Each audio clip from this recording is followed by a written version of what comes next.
Yesterday I watched Speak No Evil in the biggest room that the cinema had, and I'm still kind of freaked. Ooh.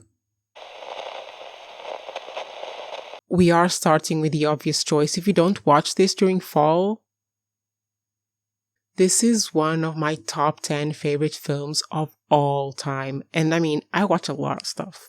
A lot. But the Dark Academia fiend in me is like, girl, this is life. And it is life.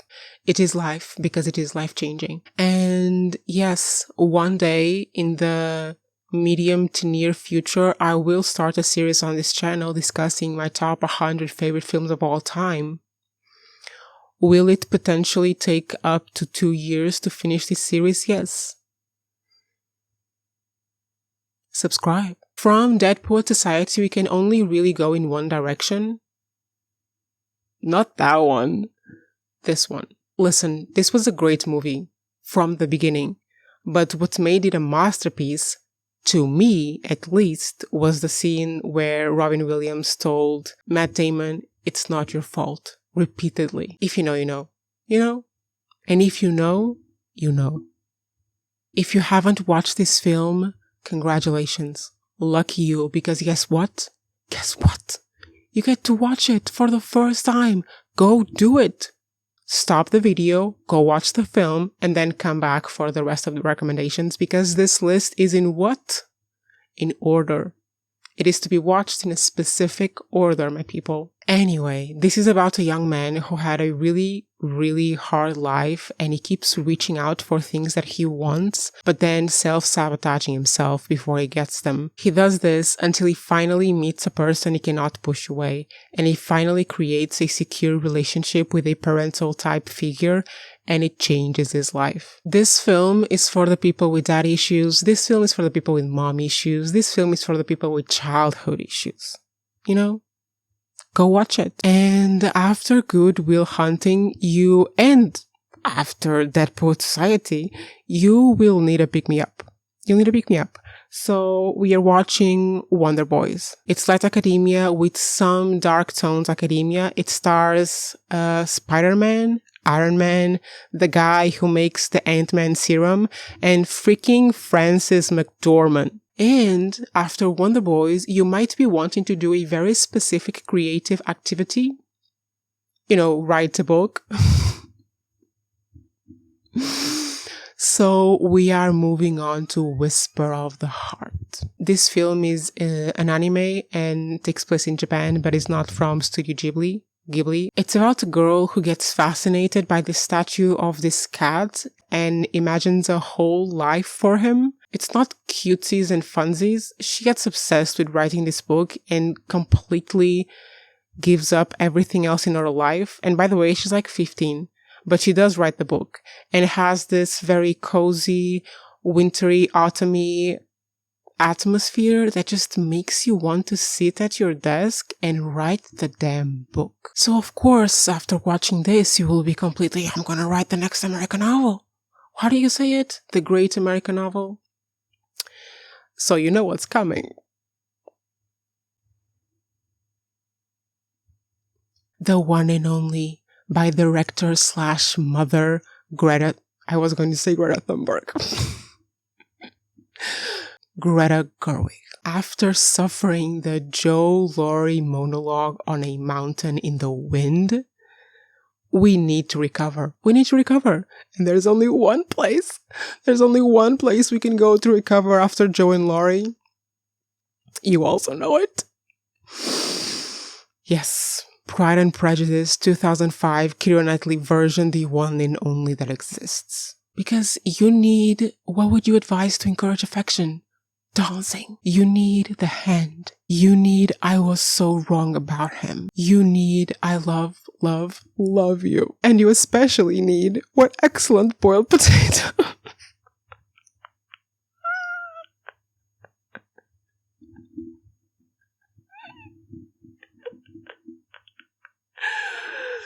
We all need one excellent boiled potatoes from now and then. And because you're going to be in such a good mood, and because I am one to extend good moods as long as possible, you will, of course, after this, watch Ratatouille. Of course. And then, only one after this, Kiki's Delivery Service. Trust me, it's another Japanese anime. I don't think it's Studio Ghibli or Ghibli. Trust me, Kiki's Delivery Service. I watched this in class, in Portuguese class in 10th grade, and it changed my life. It didn't, but I still love it. After watching this film, you will believe you can accomplish anything in your life if you put your mind to it and do it with hard work and determination. So where could we go from here? Yeah. Bridge to Terabithia. You gotta do it. It's fall.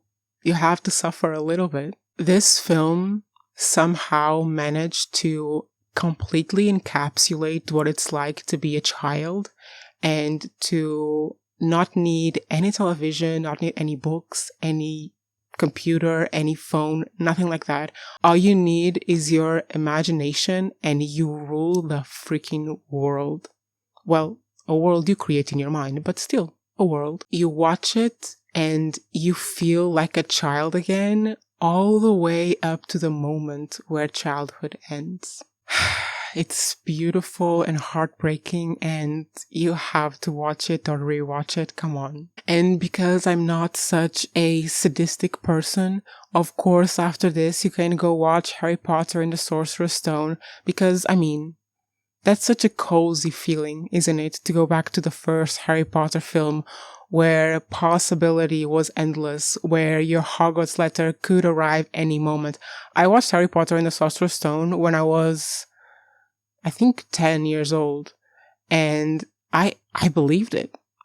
I've always been a very sensitive child, and I literally believe anything people tell me. I completely believed it, that it was possible that I would receive my Hogwarts letter. And especially for kids who had a similar backstory and childhood to Harry. Come on, how could you not dream of that? And since we're going back to childhood,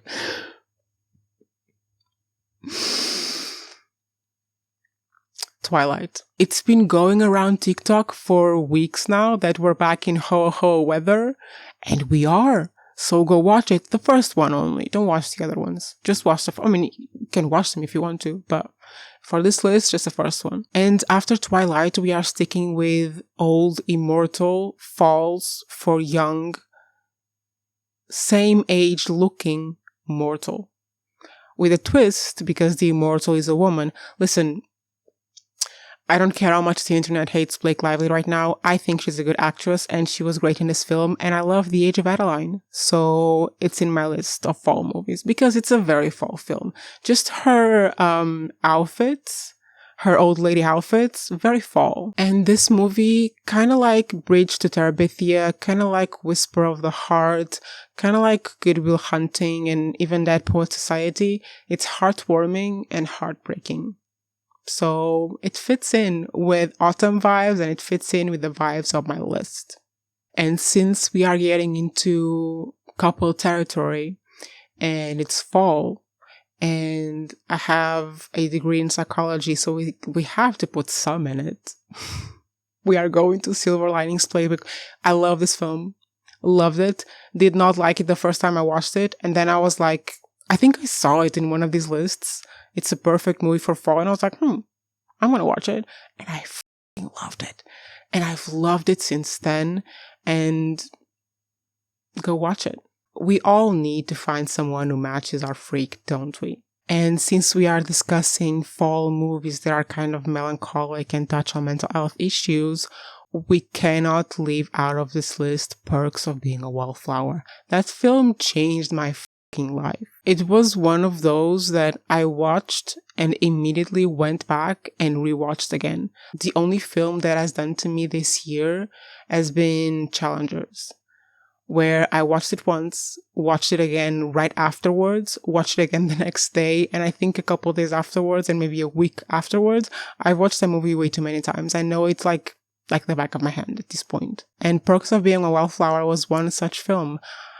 I cannot tell you the amount of times I've seen that film, but it's been a lot. And also I've read and reread the book many times. So yeah, fall.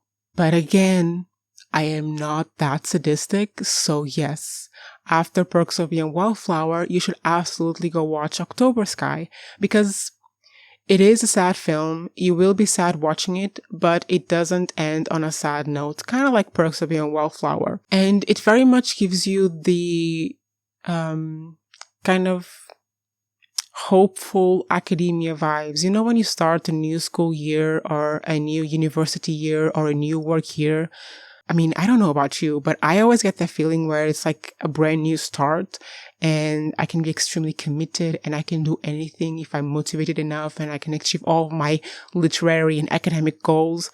And October Sky kind of gives you that feeling. So if you need it to keep going on school or university, watch October Sky. And now for the grand finale. What is the film that completely encapsulates the feelings of autumn and is fun and it's just interesting and it's captivating and will keep you going and will be a great climax to this list? Why did I use the word climax? Anyway, it's Knives Out. Because the perfect way to end the perfect movie fall list is with a murder mystery where the poor honest girl wins in the end and gets all the money. Something I could only dream of. Okay, that's it. Bye. Like, subscribe, comment. I keep saying this in all my videos, but no one gets the end. I mean, I saw a couple more comments in some of the videos and I like it and I appreciate it. And this is what I want to comment because I will absolutely answer. Okay, bye.